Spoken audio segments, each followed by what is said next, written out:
Absolutely. So clonal hematopoiesis describes a process in which a mutation occurs in a hematopoietic stem cell that allows that hematopoietic stem cell to grow and proliferate more than its normal counterparts.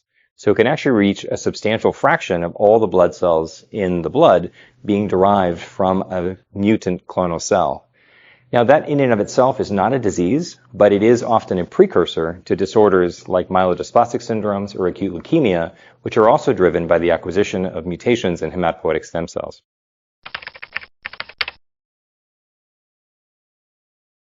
Yes, there's a strong interest in treating clonal hematopoiesis to prevent some of its negative health consequences. I mentioned that individuals with clonal hematopoiesis can go on to develop blood cancers, but they also have risks of inflammatory-related conditions such as heart disease, lung disease, liver disease, and so on.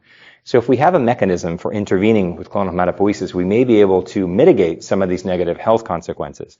So far, we have really focused on treatments that target very specific mutations. But in the future, we would like to look at more broad mechanisms that can target multiple different kinds of mutated cells. And there's interest in targeting anti-inflammatory pathways, as well as perhaps other pathways like a gene that I mentioned, TCL1A, that can be overexpressed when these mutations are present, and that might lead to a reduction in the size of the mutant clone.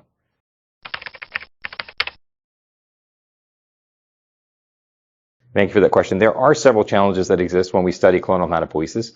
One of them is that we don't always have good mouse or animal models for these conditions, so we really have to study them in humans. So for example, splicing factor mutations don't really recapitulate clonal hematopoiesis in animals very well, yet they are the highest risk mutations when we see them in humans.